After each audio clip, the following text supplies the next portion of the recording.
Hello दोस्तों, स्वागत है आपका इस चैनल में। दोस्तों, आज हम इंग्लिश का एक बहुत ही बेहतरीन पार्ट सीखने वाले हैं जिसका नाम है सेंटेंस।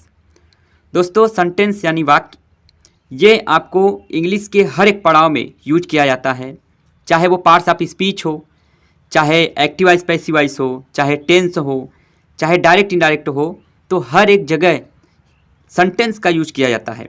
और बहुत ही बेहतरीन तरीके से, यदि आप नहीं जानते हैं तो शायद आप कुछ अच्छे से कर पाएँ, उसको ट्रांसलेट नहीं कर सकते। तो इसको सीखना बहुत ज़रूरी होता है, इसको समझना बहुत ज़रूरी है। तो उम्मीद है आप लास्ट तक वीडियो में बने रहेंगे ताकि अच्छे से आपको समझ में आए। और यदि आप चैनल पर नए हैं तो प्लीज़ चैनल को ज़रूर सब्सक्राइब कर लेंगे। आइए शुरुआत करते हैं। सेंटेंस यानी वाक्य। A group of words which makes a complete sense is called sentence. शब्दों का ऐसा समूह जिससे पूर्ण भाव निकलता हो, पूर्ण भाव प्रकट होता हो, वाक्य कहलाता है। जैसे वह एक लड़का है, मैं बीमार हूँ, तुम्हारा दोस्त एक अच्छा लड़का है। तो इस तरह से करके जो है वाक्य होता है। आइए हम इसके काइंड्स के विषय में समझते हैं, इसके प्रकार के विषय में। काइंड्स ऑफ सेंटेंस, सेंटेंस के प्रकार। तो पहला है असर्टिव सेंटेंस, जिसका हिंदी होता है कथनात्मक वाक्य। दूसरा है इंट्रोगेटिव सेंटेंस, प्रश्नवाचक वाक्य। इंपरेटिव सेंटेंस, प्रार्थनावाचक वाक्य। एक्सक्लामेटरी सेंटेंस, आश्चर्यबोधक वाक्य।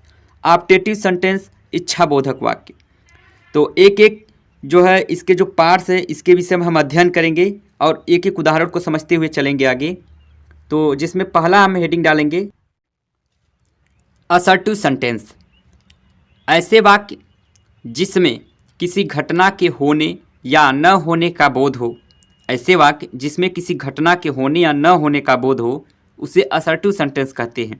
जैसे तुम मेरा काम करते हो। अगला है राम एक लड़का है, संदीप मेरा दोस्त है। तो ऐसे वाक्य जिसमें क्या होता है कि केवल कहने या सुनने के लिए होता है, उसमें कोई प्रार्थना का भाव ना उत्पन्न हो, ना तो इंट्रोगेटिव यानी प्रश्न पूछा जाए, तो ऐसे वाक्यों को असर्टिव सेंटेंस कहते हैं।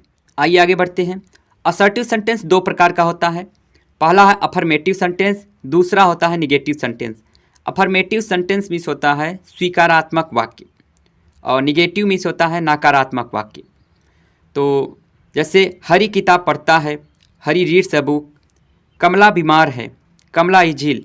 तो ये जो है हमारा अफर्मेटिव सेंटेंस है, स्वीकारात्मक वाक्य है। ना तो इसमें नहीं का भाव उत्पन्न हो रहा है, ना तो कोई क्वेश्चन का भाव उत्पन्न हो रहा है। तो ऐसे वाक्य को अफर्मेटिव असर्टिव सेंटेंस कहते हैं। अब इसी का निगेटिव देख लेते हैं। नीचे है मोहन एक गीत नहीं गाता है। ये निगेटिव सेंटेंस है, जिसमें इसमें भी केवल कहा या बताया जा रहा है। Mohan does not sing a song. मैं चोर नहीं हूँ, आई एम नॉट थीफ। तो निगेटिव सेंटेंस है लेकिन अफर्मेटिव है, मतलब केवल कथनात्मक वाक्य है। और निगेटिव सेंटेंस क्योंकि नहीं लगा है इसलिए निगेटिव हो गया। तो ऐसे वाक्य को असर्टिव निगेटिव वाक्य कहते हैं। आइए आगे बढ़ते हैं दोस्तों। अगला है दूसरा interrogative sentence. Interrogative sentence means होता है प्रश्नवाचक वाक्य। ऐसे वाक्य जिनसे प्रश्न का बोध हो, उसे इंट्रोगेटिव सेंटेंस यानी प्रश्नवाचक वाक्य कहते हैं। जैसे क्या तुम स्कूल जा रहे हो, ये प्रश्न पूछा जा रहा है। Are you going to school. अगला है क्या वे कॉफ़ी पसंद करते हैं, डू दे लाइक कॉफ़ी। ऐसे वाक्यों को यस नो टाइप क्वेश्चन भी कहते हैं और ये इंट्रोगेटिव सेंटेंस में ही आता है, यस नो टाइप क्वेश्चन। अगला है मंदिर रोज कौन जाता है, who goes to temple daily. यहाँ पर जो है W H type of question में इंट्रोगेटिव सेंटेंस ये भी है, मगर इसमें क्या होता है, जो क्वेश्चन वर्ड होता है वो बीच में होता है वाक्य के, इसलिए इसे W H type of question कहते हैं। अगला है वह पत्र कैसे लिख रहा है। तो इसमें भी बीच में आया है कैसे, how is he writing a letter. वह पत्र कैसे लिख रहा है। अगला नंबर है इंपरेटिव सेंटेंस, प्रार्थनावाचक वाक्य। जिस वाक्य से आज्ञा, प्रार्थना, सलाह या प्रस्ताव का भाव व्यक्त होता है उसे इंपरेटिव सेंटेंस कहते हैं। जिस वाक्य से आज्ञा हो, प्रार्थना हो, सलाह या प्रस्ताव का भाव उत्पन्न हो, उसे इंपरेटिव सेंटेंस प्रार्थनावाचक वाक्य कहते हैं। जैसे अपनी किताब मेरे पास लाओ।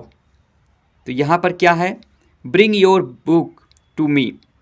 तो यहाँ पर जो है दोस्तों ऑर्डर किया जा रहा है, यानी आज्ञा का भाव है। अगला है कृपया अपनी किताब मुझे दे दो। तो इसमें जो है हमें प्रार्थना यानी रिक्वेस्ट का भाव उत्पन्न हो रहा है, give me your book please. अगला है ज़रूरतमंदों की सहायता करो, ये सलाह है, हेल्प द नीडी। अगला है कभी झूठ मत बोलो, नेवर टेल ए लाई, ये भी जो है एक सलाह है।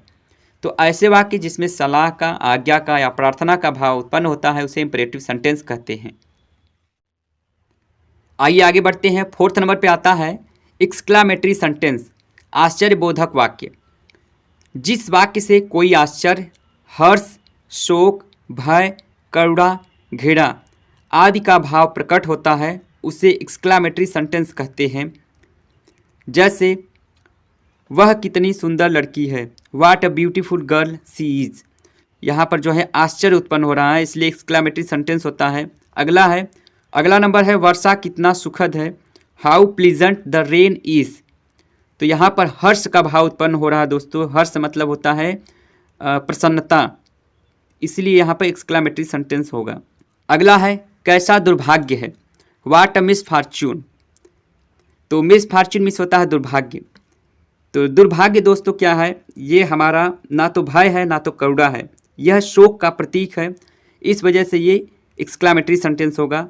अगला है हाय मैं बर्बाद हो गया, alas I am ruined. Alas I am ruined miss होता है बर्बाद हो जाना। तो यहाँ भी शोक का भाव उत्पन्न हो रहा है, इसलिए ऐसे वाक्य को भी एक्सक्लामेटरी सेंटेंस कहते हैं।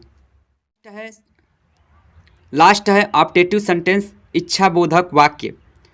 जिस वाक्य से कोई आशीर्वाद, अभिशाप या इच्छा प्रकट होता है उसे ऑप्टेटिव सेंटेंस कहते हैं।